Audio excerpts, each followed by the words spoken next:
Muscular imbalances are something that we want to try to avoid as much as possible. In particular, if you're somebody that has a job with a lot of repetitive positions or motions, then you're going to want to address that eventually, whether it's in the PT office or in your training that hopefully you're doing on a regular basis. So if you're, somebody that works maybe in an office where you're sitting at a desk a lot, you're going to be hunched over quite a bit. Chances are, if you're sitting, your hip flexors are going to get really tight, your core is going to get weak, your back's going to get weak. And we are pretty familiar with a lot of this stuff. If you haven't seen it yet, there's no end to the amount of information that's on the internet about how bad sitting and having a desk job can be for you. And it can happen pretty quickly. If you're new to a desk job, it won't take you super long to start to feel the effects of it. And then similarly, if you have an active job, but it's very repetitive, like if you work on a line, for example, you work in manufacturing or something, then you're going to find that, a lot of people maybe do this all day, something like that. When you're in the gym, you may want to try to do something where you actually do it the opposite way, or you work opposing muscle groups. So right here we have some examples of things that you can do to keep your training in particular in better balance, to avoid overtraining certain muscles and to maintain balance working the opposing muscle groups so that you can be stronger and healthier over the long term. So I broke these up in a couple of different categories. So you got your compound movements. Compound movements are essentially movements that use multiple joints instead of just isolating.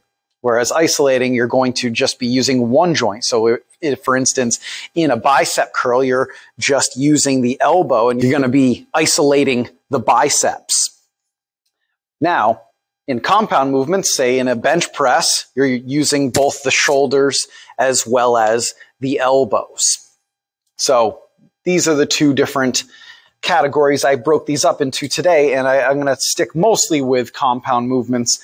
So in order to hit opposing muscle groups and try to keep yourself in as much balance as you can, it's never going to be perfect, you're going to want to include all of these different categories in your training. Now, first up, you have hinge movements, which are hip dominant movements. So things like deadlifts, Romanian deadlifts, kettlebell swings, anything where you're primarily moving through the hip. The knees are 9 times or 9.9 times out of 10, your knees and hips are going to be working together, whether you're running or squatting or deadlifting or whatever. But the majority of the movement is being dominated by the muscles around the hips. So the glutes, the hamstrings, the upper hamstrings in particular. Okay, maybe the upper muscles of the front of the hip as well. So deadlifts, RDL swings, very good for the body, working the posterior chain, aka the muscles of the back of the body, not just the mirror muscles, if you will. So you want to get some of these exercises into your routine, and then also squatting, okay? Squatting or knee dominant movements. So squatting like back squats, front squats, lunges, goblet squats, anything where the knee is going through a greater range of motion. So there is quite a difference between a deadlift and a squat, but especially depending on your leverages and what variation you're doing, but we won't get into that right now. So you're working the muscles that are around the knee predominantly here, and then you're working the muscles predominantly around the hip. So both are extremely beneficial for long-term health or performance, whether it's in a sport or just in life. So they're going to balance you out. They're going to work different muscles in different areas. Then we move into horizontal pushes, things like bench press, dumbbell bench press, push-ups, anything where you're pressing horizontally, whether you're laying on your back on a bench or you're on the floor performing some sort of push-up variation.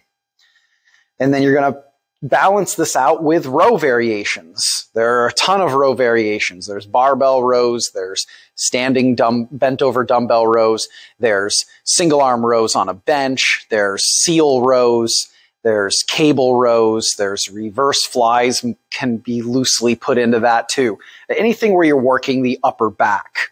All right, so you're rowing, you're pulling horizontally, whether you're bent over or you're standing using a cable machine, maybe some bands.